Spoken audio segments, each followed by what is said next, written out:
Olá, me chamo Murilo Ortunho, sou graduando do curso Bacharelado em Letras, com ênfase em tradução, língua inglesa e língua portuguesa, e sob a orientação da professora doutora Diana Navas, coordenadora do programa de pós-graduação em Literatura e Crítica Literária, apresentarei o percurso percorrido por nós durante o processo de pesquisa de iniciação científica.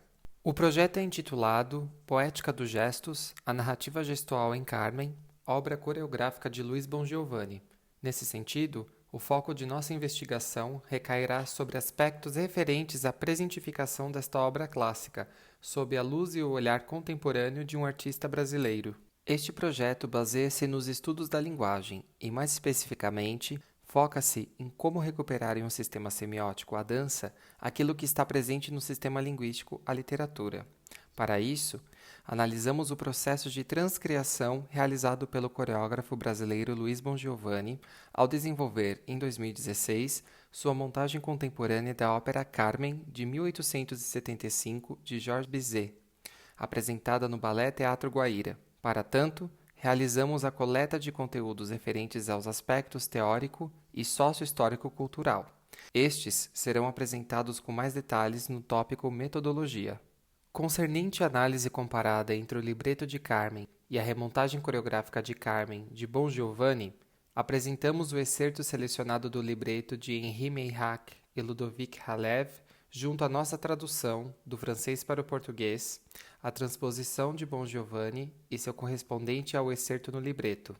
Desse modo, realizamos uma análise comparada entre os diferentes sistemas de signos, com o intuito de fundamentar os aspectos midiáticos e convencionados que se encarregam de transpor essa história entre os campos linguístico e semiótico.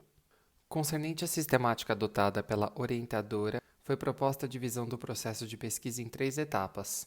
Com relação à etapa 1, tivemos como base principalmente os estudos de Kluver e Rajewski, especificamente sobre suas reflexões acerca do diálogo interartes, nas afirmações de Pinker, no que tange ao entendimento da linguagem, e nos estudos de Jacobson, concernentes às modalidades de tradução. No que tange à etapa 2, apresentamos os objetos de estudos que abarcam as linguagens em confluência, literatura e dança, e o recorte sócio-histórico-cultural sobre Georges Bizet, Carmen, ópera composta por Bizet, o libreto de Carmen, Luiz Bongiovanni e a coreografia desenvolvida por Bongiovanni. Com relação à etapa 3, concernente à análise comparada entre o libreto de Carmen, de Bizet, e a remontagem coreográfica de Carmen, de Bongiovanni, apresentamos o excerto selecionado do libreto junto à nossa tradução do francês para o português, a transposição de Bongiovanni e seu correspondente ao excerto no libreto, o resultado e discussão da análise e, por fim, os comentários finais. Neste ponto da apresentação, inicia-se a análise comparada entre a coreografia de Bongiovanni em relação ao excerto selecionado de Carmen, de Bizet. Como na obra original, a versão da ópera apresentada na remontagem é cantada em língua francesa. Nesse quesito, sem a tradução para o português, a narração da obra não seria assimilada em sua completude por aqueles que não compreendem o idioma. No que tange à dança, linguagem utilizada na transposição, vale ressaltar que o diálogo entre as personagens se dá pelo movimento dos bailarinos em sincronicidade com a trilha sonora e com a parte cantada da ópera. Já com relação à modalidade de dança presente na transposição, podemos caracterizá-la como dança contemporânea. Com relação ao contexto imediato de produção da transposição, apresentada no Teatro Guaíra, ela foi performada em um teatro com estrutura de palco italiano, onde havia pouco ou quase nenhum cenário. No trecho desta figura, dá-se o início da transposição que antecede o trecho enunciado do libreto. Na figura à direita, Dom José observa Carmen caminhar pelas muralhas de Sevilha. Ela sabe que está sendo observada por ele e, portanto, diz sentir-se solitária e em busca de um amante. Na figura acima, brigadeiros encontram-se lado a lado, com os braços apoiados em seus ombros, de pernas abertas e com suas faces voltadas para Carmen e, consequentemente, de costas para o público. Este é o momento em que o trecho da tabela 1 passa a ser cantado. Nele, notamos que essa fileira de brigadeiros, na verdade, também pode representar a estrutura das muralhas de Sevilha.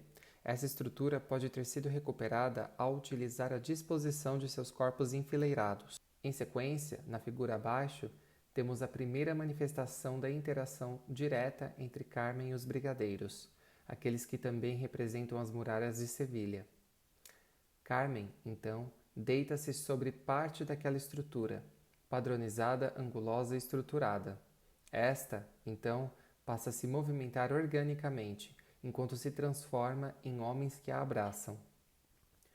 A partir desse momento, Bon Giovanni parece ter coreografado um trecho que oscila entre a estrutura rígida das muralhas e a estrutura orgânica dos corpos. Notamos que, até o momento, essa linha atada em diferentes pontos impede o alcance de Dom José a Carmen e o coloca como espectador, enquanto ela, sem sua interferência, flerta com outros homens. No trecho da tabela 1, Carmen dança com essa figura mutante, que, em alguns momentos, é concreta como as muralhas, mas que em outros transforma-se em brigadeiros. Carmen, então, nesta figura, passa entre as pernas de um dos brigadeiros ou parte das muralhas. Esse movimento também pode recuperar a ideia de que Carmen transita livremente pelo espaço e está sob total domínio da situação. O outro lado da linha ou barreira funciona, aparentemente, como um campo de domínio ou propriedade de Carmen. No trecho da tabela 3, Carmen volta a mencionar seu desejo de desfrutar a noite de fim de semana na taverna de seu amigo Lilas Pastia. Ela mantém seu olhar fixo em Dom José, enquanto se pendura na cintura dos homens, os abraça, os beija e, na figura acima, até se coloca no colo de um deles.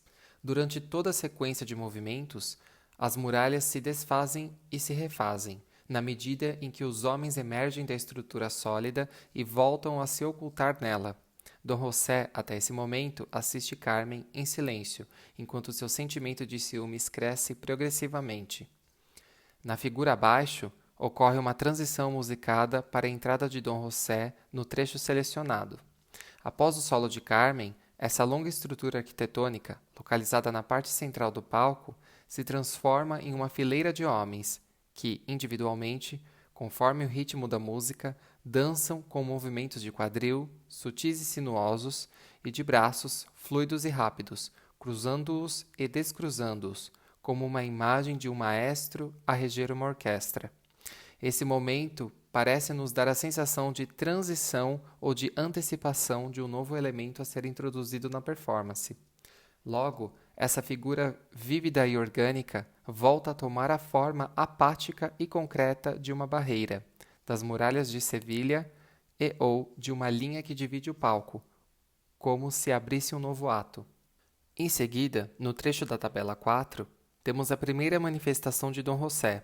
Ele, já tomado pelo ciúme, exclama a Carmen, e então posiciona-se na direção da amada, de costas para o público, assim como os guardas. Neste momento, podemos inferir que Dom José é colocado, em meio a outros brigadeiros, como um possível candidato a ter o amor de Carmen. Padronizado, todos eles estão de costas para o público, iluminados por uma luz de cor azul escuro e monocromático, em contraste com Carmen, trajada com um vestido vermelho que salta aos olhos do público. Neste momento, ela mal escuta o que Dom José tem a dizer e, em instante algum, deixa de flertar com os guardas que o separam. Já no trecho da tabela 5, vemos que Carmen expressa total controle da situação, enquanto, com muita tranquilidade e ironia, se apoia nas muralhas, nos homens, naquilo que limita o alcance de Dom José a ela. Estabelece-se, então, um diálogo entre Carmen e Dom José na figura acima, no trecho da tabela 6. Nesta figura, ele vagarosamente desata os nós dessa linha ou adentra esta barreira, como se aos poucos conquistasse Carmen. Ele, enfim, consegue atravessar essa barreira e chamar a atenção da amada. Contudo, ela mantém a postura de uma mulher forte e destemida, com as mãos apoiadas na cintura, peito aberto e queixo erguido, enquanto escuta o que ele tem a dizer. Neste momento, Carmen é convencida de que se contentará com Dom José, mesmo que ele seja apenas um brigadeiro. Ele, então, na figura abaixo, finalmente vira seu corpo em direção ao público e coloca-se do mesmo lado em que se encontra Carmen. Agora, já não existe uma barreira entre eles. Ele foi escolhido por ela. Ele, além disso, passa a se movimentar livremente e, com movimentos rápidos e acentuados, demonstra seu ímpeto em conquistá-la. Já nesta figura, ocorre uma transição entre a passagem de Carmen e Dom José pela barreira disposta no palco para a dança de seguidilha.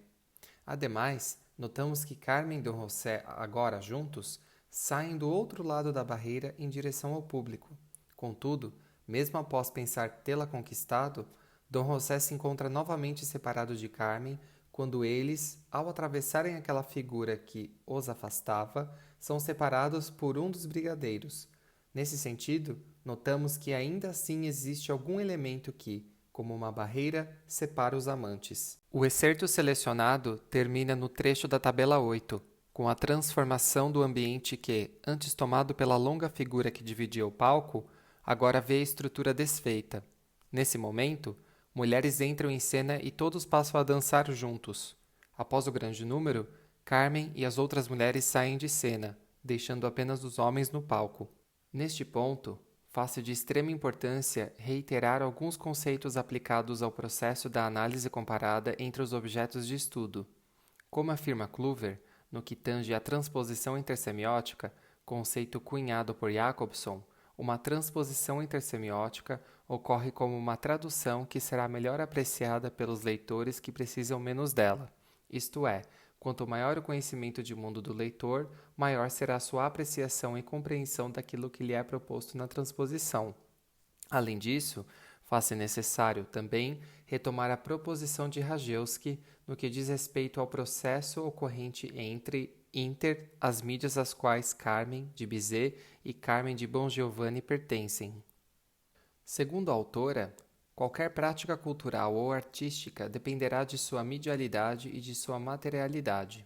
O libreto, por exemplo, é uma mídia impressa na qual as palavras escritas são registradas sobre sua materialidade, que é o papel.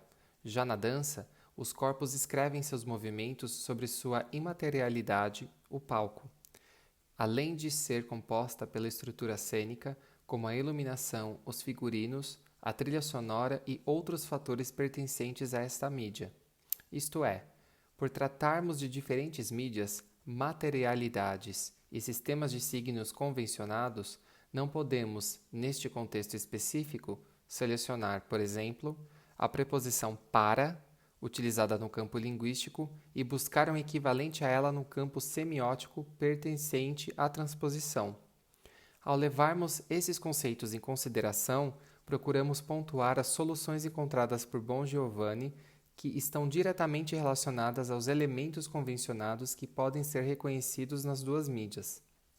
Observamos, pois, que elementos do original, equivalentes de essência, como o ciúme, a sedução, a provocação, a força e a liberdade, são expressados por meio de elementos semióticos, como olhares, a interação de Carmen com os brigadeiros, a sua livre movimentação e a sua postura imponente, por elementos narrativos, como as muralhas de Sevilha, os brigadeiros, os homens que a desejam, a posição de espectador de Dom José, e por elementos criativos e originais, como o uso do espaço cênico, dividido pela longa representação das muralhas, dos homens, da linha que colocava Dom José como espectador, mas que também o impedia de alcançar Carmen.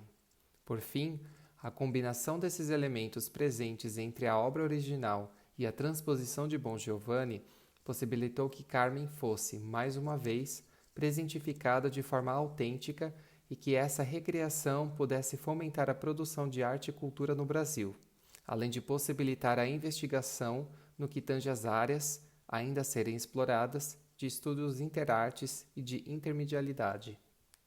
Apresentamos as referências utilizadas. Caso queiram entrar em contato para saber mais informações, estaremos disponíveis por meio dos contatos abaixo. Muito obrigado.